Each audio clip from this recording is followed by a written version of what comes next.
बिस्मिल्लाहिर्रहमानिर्रहीम। अस्सलाम वालेकुम स्टूडेंट्स। आज का हमारा टॉपिक है स्टैटिस्टिक्स इन डिसीजन मेकिंग। ठीक है। लेकिन इस लेक्चर में हम पिछली जो हमने कुछ चीज़ें डिस्कस की थी पिछले लेक्चर में, तो हम उनको जो है ना वो डिस्कस करेंगे। उसके बाद हम अपनी नेक्स्ट टॉपिक की तरफ मूव करेंगे। पिछले लेक्चर में आपको बताया गया था कि मीन मीडियन मॉड के बारे में जो है वो इंट्रोडक्शन करवाया गया था, वेरिएंस के बारे में करवाया गया था, स्टैंडर्ड डेविएशन के बारे में करवाया गया था। तो अब हमने ये देखना है कि जो वेरिएंस है वो मीन है, मीडियन है, मॉड है। ठीक है।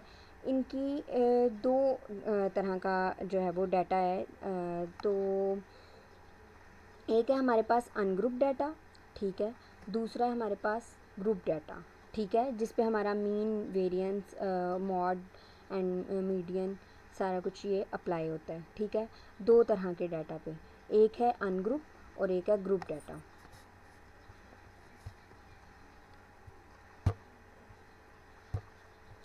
अनग्रुप डाटा हमारे पास वो डाटा होता है जो कि हमारे पास रॉ फॉर्म में होता है। ठीक है।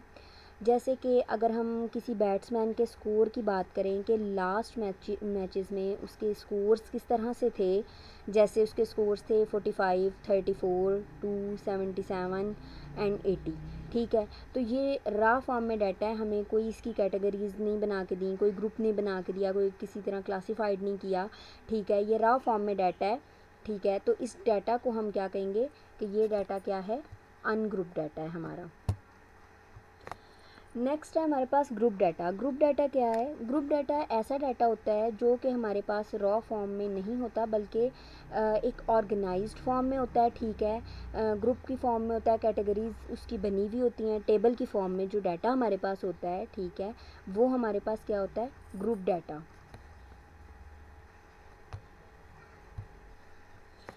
अब चूँकि हमें पता चल गया है कि डाटा हमारे पास दो फॉर्म्स में होता है, एक ग्रुप और एक अनग्रुप। ठीक है।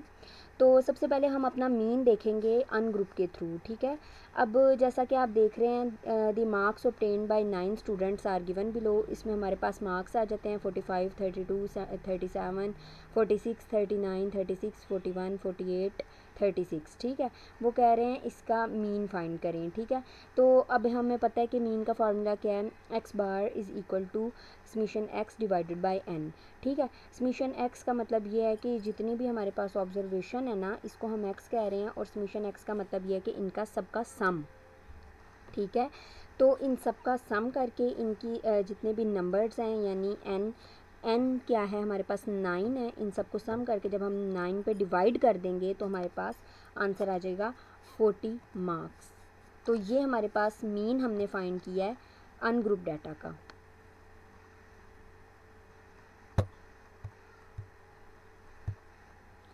अब है हमारे पास मीन फॉर ग्रुप डाटा।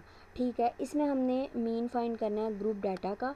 ठीक है। अब आप देख रहे हैं कि जैसे मैंने पहले एग्जांपल दी थी अनग्रुप वाले में, उसमें हमारे पास डाटा था रॉ फॉर्म में। ठीक है। जिसमें हमारे पास उन्होंने मार्क्स वगैरह दिए हुए थे स्टूडेंट्स के। अब हमारे पास क्या है कि आइटम्स हैं, ठीक है, और एक्सपेंडिचर्स हैं, ठीक है, और वेट्स उनका दिया हुआ है। तो अब हमारे पास एक टेबल की फॉर्म में डाटा है, ठीक है, कैटेगरीज़ की फॉर्म में है।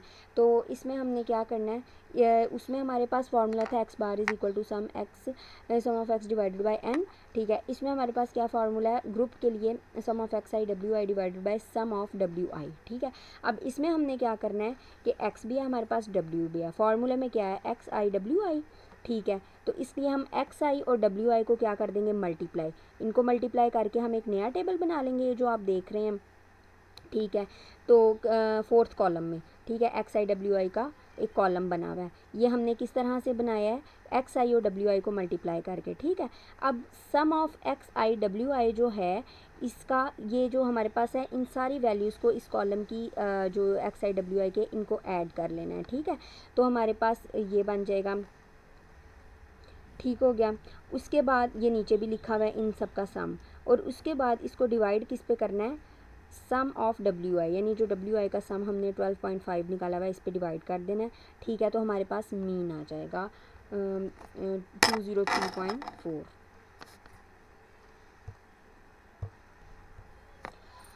अच्छा, आगे हमारे पास है मीडियन। मीडियन आपको मैंने बताया था कि मीडियन जो होती है वो मिड वैल्यू होती है, आपको पिछले लेक्चर में बताया गया था। तो अब हमारे पास समटाइम्स सिचुएशन ऐसी आ जाती है कि हमारे पास समटाइम्स डाटा ऑड फॉर्म में भी हो सकता है और इवन फॉर्म में भी हो सकता है, ठीक है। और ये दोनों कंडीशन किस में आएंगी हमारे पास, अनग्रुप डाटा के लिए, ठीक है।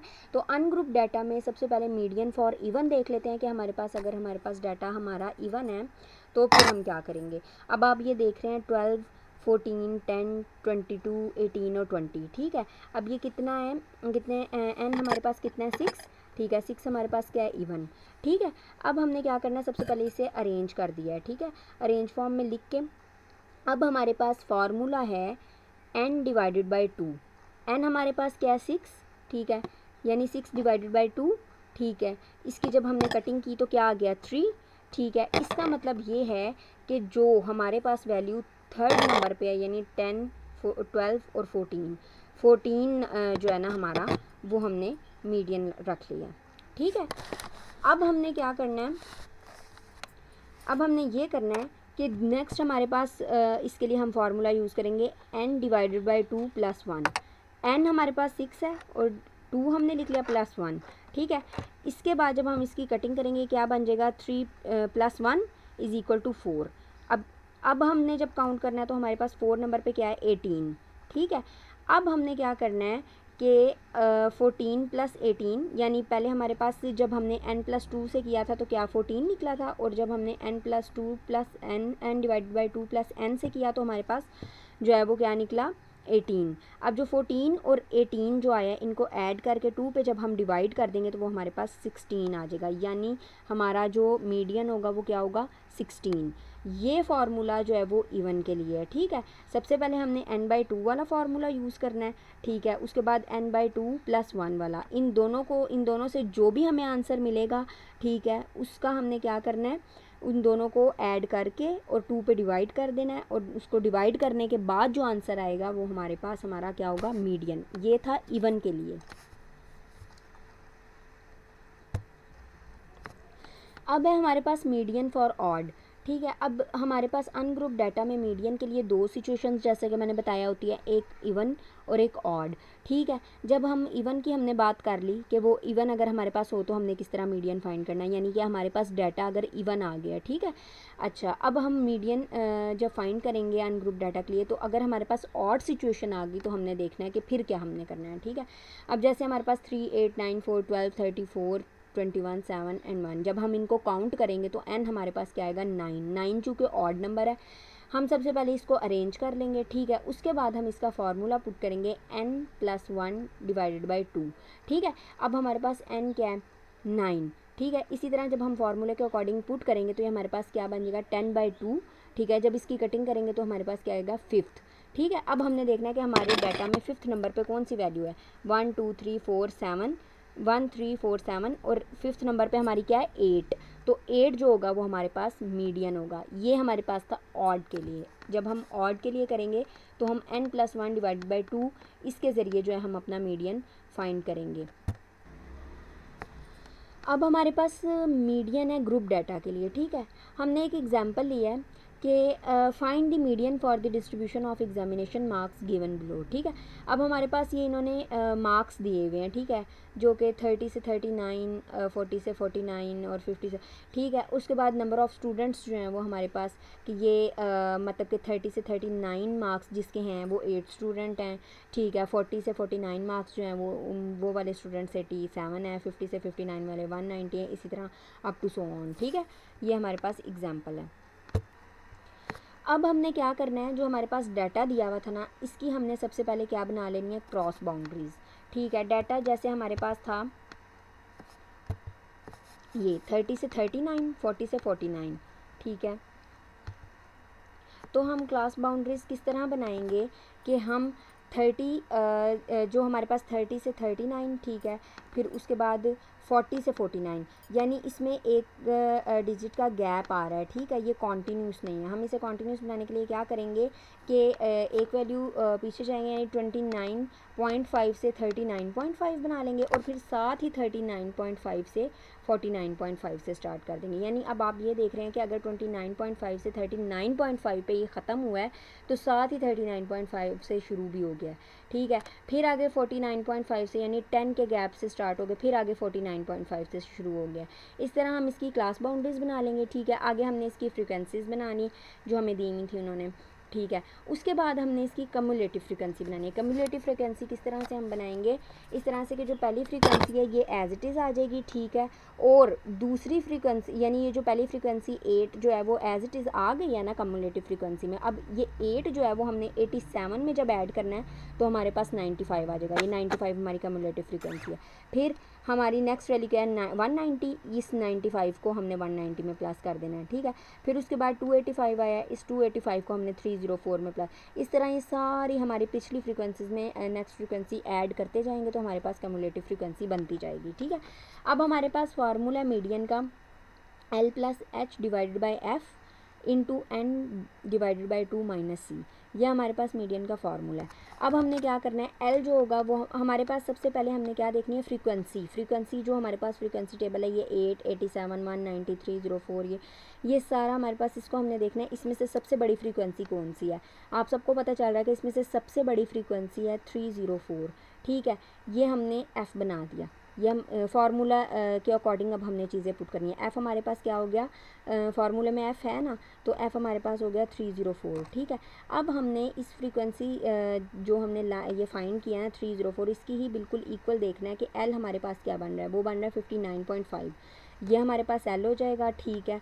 उसके बाद H हमारे पास क्या होगा, जितना हमने डिस्टेंस रखा होगा, अब 29.5 से 39.5, फिर आगे 39 इन सब के बीच में 10 का डिफरेंस है, ये हमारे पास क्या हो जाएगा H, ठीक हो गया। उसके बाद L भी हो गया, H भी हो गया, F भी हो गया। N हमारे पास क्या है, N हमारे पास है ये जो हमारे पास लास्ट कम्युलेटिव फ्रीक्वेंसी होगी वो हमारे पास N होगा, वो हमारे पास है 905, ठीक है, डिवाइडेड बाई 2। C हमारे पास क्या होगा, जो हमने ये फ्रीक्वेंसी बनी हुई होगी हमारी, इससे जो ऊपर वाली कम्युलेटिव फ्रीक्वेंसी होगी वो हमारे पास हमारा क्या होगा C, यानी 285, ठीक है। इसके अकॉर्डिंग हमने पुट कर देनी है सारी वैल्यूज़ फार्मूले के अकॉर्डिंग। उसके अकॉर्डिंग जब हमने फार्मूले में पुट कर दी, ठीक है, तो इसकी कैलकुलेशन के बाद हमारे पास क्या आंसर आ गया 65 मार्क्स, ठीक है। तो ये हमारे पास ग्रुप डाटा से हमारा मीडियन फाइंड आउट हो गया। अब नेक्स्ट है हमारे पास मॉड फॉर अनग्रुप डाटा, ठीक है। मॉड हमारे पास अनग्रुप डाटा के लिए होगा, ठीक है। ये मैंने आपको पहले भी बताया था कि मॉड हमारे पास जो मोस्ट फ्रीक्वेंट वैल्यू होती है वो होती है, ठीक है। इसमें 23, 26, ठीक है, 26, 33, 40, ठीक है। तो इसमें मोस्ट अकर वैल्यू, मोस्ट फ्रीक्वेंट वैल्यू क्या है 26, तो मॉड हमारे पास क्या हो जाएगा 26। आगे है हमारे पास मॉड फॉर ग्रुप डाटा, ठीक है। अब हमने क्या करना है, पिछली एग्जांपल जो हमने मीडियन के लिए यूज़ की थी वही हमने मॉड के लिए लिया है। इसमें भी बच्चों के जो है वो मार्क्स स्टूडेंट्स के बताए हुए हैं, ठीक है, और बताया हुआ है कि इतने से लेके इतने मार्क्स की रेंज में कितने स्टूडेंट्स जो हैं वो लाए करते हैं, ठीक है। ये वही वाली एग्जाम्पल है। अब इससे हम मॉड सॉल्व करेंगे ग्रुप डाटा के लिए। अब आप जैसे कि देख रहे हैं इसमें भी हमने क्लास बाउंड्रीज़ बना ली, ठीक है। फ्रीक्वेंसीज़ हमें दी हुई थी, उसके बाद हमने क्या बनाया, कम्युलेटिव फ्रीक्वेंसीज़ बना ली, ठीक है, ये बना ली। अब हमने सबसे पहले हम अपना फार्मूला देख लेते हैं, ठीक है। फार्मूला देखें हमारे पास इसमें L plus F M minus F1 divided by FM minus F1 plus FM minus F2 multiply by H। अब हमारे पास FM जो है वो भी थी हमारे पास, जो यानी मैक्सिमम फ्रीक्वेंसी है वो हमने देख ली थी कौन सी है, ठीक है, L भी है, H भी है, ठीक है। अब हमने देखना है F1 और F2 हमने क्या रखना है, ठीक है। तो हम क्या करेंगे, मैक्सिमम फ्रीक्वेंसी हमारे पास क्या थी जो हमने मीडियन के लिए भी रखी थी, वो थी 304। अब जो मैक्सिमम फ्रीक्वेंसी है उससे ऊपर वाली जो फ्रीक्वेंसी होगी वो हमारे पास F1 होगा, और जो नीचे वाली होगी वो क्या होगा F2। L भी हमारे पास वही रहेगा और H भी हमारे पास वही रहेगा। अब वही फार्मूले के अकॉर्डिंग हमने जब वैल्यूज़ पुट कर दी, ठीक है, उसके बाद इसकी सिंपल कैलकुलेशन के बाद हमारे पास जो आंसर आया वो क्या आया 65, जो कि मीडियन का भी आंसर था, वही मॉड का आंसर आया, ठीक है। ये हमारे पास था मॉड फॉर ग्रुप डाटा। अब नेक्स्ट है वेरिएंस फॉर अनग्रुप डाटा। ठीक है, वेरिएंस फॉर अनग्रुप डाटा, इसमें हमारे पास है calculate the variance and standard deviation from the following marks obtained by the 9 students. ये 9 स्टूडेंट्स हैं जिन्होंने इतने ये मार्क्स जो हैं वो ऑब्टेन किए हैं। ठीक है,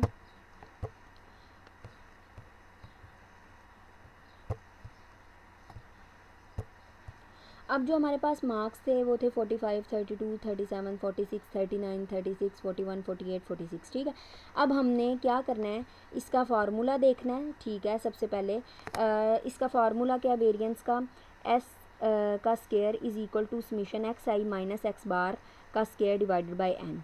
ठीक है, ये भी आप कर सकते हैं यूज़, और ये जो यूजिंग द अल्टरनेटिव मेथड लिखा हुआ है ये वाला भी कर सकते हैं, यानी सम ऑफ एक्स आई का square divided by n minus sum of x i divided by n का स्क्वायर। ठीक है, अब क्या हमने करना है, इनमें से कोई भी फार्मूला हम दोनों मेथड से करके देख लेते हैं। ठीक है, तो हमारे पास सेम आंसर ही आएगा। अब हमने क्या करना है, इसको टेबल की फॉर्म में बनाना है। चूँकि हमने ये फार्मूला बनाना है, हमारे पास सिर्फ x दिया हुआ है, तो हम क्या करेंगे, सबसे पहले हमारे पास फार्मूले में क्या है, एक्स आई हमारे पास बना हुआ है। ठीक है, अभी सम जो है इसको भूल जाएं। ठीक है, एक्स आई माइनस एक्स बार आपको पता है क्या होता है, मीन होता है। ठीक है, यानी हमने ये जो एक्स आई दिया हुआ है ना, इस सब को सम करना है और इसके नंबर्स पे डिवाइड करना है। ठीक है, तो हमारे पास एक्स बार आ जाएगा। ठीक है, अब हमने क्या किया, इसको सबको सम किया और इसके नंबर पे डिवाइड किया। ठीक है, तो हमारे पास क्या आ गया, ये 2 फिर उसके बाद इस सब का सम कर लिया, स्क्वायर ले लिया, तो हमारे पास क्या आ जाएगा, 332 डिवाइडेड बाय n। ठीक है, इसको सॉल्व करेंगे हमारे पास 25.78 आ जाएगा। ठीक है, ऑल्टरनेटिव वे से भी अगर हम देखेंगे तो हमारे पास क्या है, एक्स आई। ठीक है, सबसे पहले हमने क्या करना है, एक्स आई हमारे पास है, फिर इस एक्स आई का स्क्वायर लिख देना है। ठीक है, फिर उसके बाद क्या करना है, जो एक्स आई होगा, ठीक है, इसका सम लेना है और फिर इसका स्क्वायर ले लेना है। इसी तरह हम दोनों तरीक़ों से कर लेंगे, हमारे पास आंसर जो होगा वो सेम आएगा। अब हमारे पास क्या है कि standard deviation for ungroup data, ये वही फार्मूला है। ठीक है, वेरिएंस वाला, बस इसमें क्या होता है कि हमारे पास स्क्वायर रूट आ जाता है। जो हमारा आंसर आएगा ना, हमने उसका क्या लेना है, स्क्वायर रूट, तो हमारे पास आ जाएगा स्टैंडर्ड डेविएशन। अब ये देखें, वेरिएंस फॉर ग्रुप डाटा, ये इन्होंने टेबल की फॉर्म में ही दिया हुआ है। हमने क्या करना है, हमारे पास एक्स आई भी है, एफ आई भी है, एफ आई एक्स आई भी है और इसका स्क्वायर भी है। ठीक है, हमारे पास इसके लिए ग्रुप के लिए क्या है, हमारे पास formula sum of f of x का square divided by n minus into sum of f x divided by n का होल स्क्वायर। इसके अकॉर्डिंग हमने, हमारे पास पीछे एफ एक्स स्क्वायर का भी जो वो दी हुई है। ठीक है, और उसके बाद हमारे पास इसके होल स्क्वायर की भी जो है वो वैल्यूज़ दी हुई हैं, उसके अकॉर्डिंग हमने वैल्यूज़ पुट कर देनी है। ठीक है, कैलकुलेट करना है तो हमारे पास आंसर आ जाएगा। इसी तरह हमारे पास स्टैंडर्ड डेविएशन है, जो उसका आंसर आएगा उसका स्क्वायर रूट ले लेंगे तो हमारे पास क्या आ जाएगा, स्टैंडर्ड डेविएशन। नेक्स्ट टॉपिक है हमारा स्टैटिस्टिक्स इन डिसीजन मेकिंग। ठीक है, स्टैटिस्टिक्स जो है वो डिसीजन मेकिंग में भी अपना बहुत इम्पॉर्टेंट रोल जो है वो प्ले करती है। ठीक है, हमारी जो पॉलिसीज़ एंड प्रोग्राम्स हैं, ठीक है, इनकी प्रोग्रेस को एवेल्यूएट करने के लिए हमारे पास जो स्टैटिस्टिकल डिसीजन मेकिंग को हम यूज़ करते हैं। ठीक है, इसके अलावा जो डिसीजन मेकिंग है वो पॉलिसी के डिफरेंट स्टेजेस में जो है वो हमारे पास यूज़फुल होती है। ठीक है, हम इसको थ्रू आउट जो है वो यूज़ करते हैं। ठीक है, इसके अलावा जो रिसर्चर्स हैं ना, वो हमारे पास जो पास्ट डाटा होता है, यानी statistical research in business enable managers to analyse the past performance, वो स्टैटिस्टिक्स के ज़रिए जो पास्ट परफॉर्मेंस होती है ना, जो उनकी प्रीवियस परफॉर्मेंस होती है, उसको जो है वो क्या करते हैं, एनालाइज़ करते हैं। ठीक है, और फ्यूचर को प्रिडिक्ट करते हैं, यानी फ्यूचर बिज़नेस जो उनका आएगा उसको प्रिडिक्ट करते हैं और फिर जो है इफ़ेक्टिवली अपनी जो ऑर्गेनाइजेशन को लीड करते हैं। ठीक है, और मार्केट्स में और ये जो होता है respond to change in consumer demand, जितना भी होगा उसको, उसमें जो है ना हमारे पास स्टैटिस्टिकल डिसीजन मेकिंग जो है वो बहुत जो है हेल्पफुल होती है। डिसीजन मेकिंग बेसिकली ऐसा हमारे पास एक है चीज़ जिसमें हमारे पास अल्टरनेटिव जो होते हैं ना वो चीज़ें होती हैं, ठीक है, लेकिन हमने एक चीज़ को अचीव करना होता है, ठीक है, एक चीज़ को सिलेक्ट करना होता है। तो जो डिसीजन मेकिंग होती है वो हमारे पास हमारा डिज़ायर जो ऑब्जेक्टिव होता है उसको चूज़ करते हैं हम, ठीक है, जबकि हमारे पास अल्टरनेटिव जो है ना और सेवरल जो होते हैं ना हमारे पास गोल्स होते हैं या हमारे पास सेवरल चीज़ें होती हैं जिनको मद्देनज़र रखते हुए हमने किसी एक डिज़ायर ऑब्जेक्टिव को अचीव करना होता है, ठीक है। हमारे पास डिसीजन मेकिंग के डिफरेंट स्टेप्स हैं, ठीक है, जिनमें हमारे पास ये है कि आइडेंटिफाई करना है सबसे पहले हमारा डिसीजन, ठीक है, हमारे पास प्रॉब्लम क्या है, ठीक है, और इसको सॉल्व करने की क्या ज़रूरत है, ठीक है। इसके बाद हमारे पास हमने उससे गैदर करनी है रेलिवेंट इन्फॉर्मेशन, ठीक है, फिर उसके बाद जो उसके डिफरेंट अल्टरनेटिव होंगे उनको आइडेंटिफाई करना है, उसके अलावा हमारे पास एविडेंस होने चाहिए, ठीक है। उसके बाद हमने उन अल्टरनेटिव के अमंग जो है वो चूज़ करना है कुछ, फिर ठीक है, फिर उसके बाद हमने एक्शन लेना है और उसके बाद हमने एक दफ़ा अपने डिसीजन को रिव्यू करना है, ठीक है। ये हमारे पास 7 जो है वो डिसीजन मेकिंग के प्रोसेस के जो है वो स्टेप्स हैं, ठीक है। जो डिसीजन मेकिंग है स्टैटिस्टिक्स में वो हमारे पास हमारी डिफरेंट फील्ड्स में जो है वो यूज़ होती है, जैसे कि मैंने पहले भी बताया था कि अगर हम मेडिसिन की फील्ड को लें तो हमारे पास मेडिकल में हमारे पास जो डिज़ीज़ को आइडेंटिफाई करने के लिए, ठीक है, और पेशेंट को उस अगर ट्रीटमेंट हो रही है तो उस ट्रीटमेंट से कितना फ़ायदा हो रहा है इसका डिसीजन लेने के लिए, ठीक है। नेक्स्ट किसी चीज़ की प्रिडिक्शन करने के लिए, ठीक है, उसका डिसीजन लेने के लिए हमारे पास स्टैटिस्टिक्स जो है वो बहुत ज़्यादा एक यूज़फुल जो है वो चीज़ है।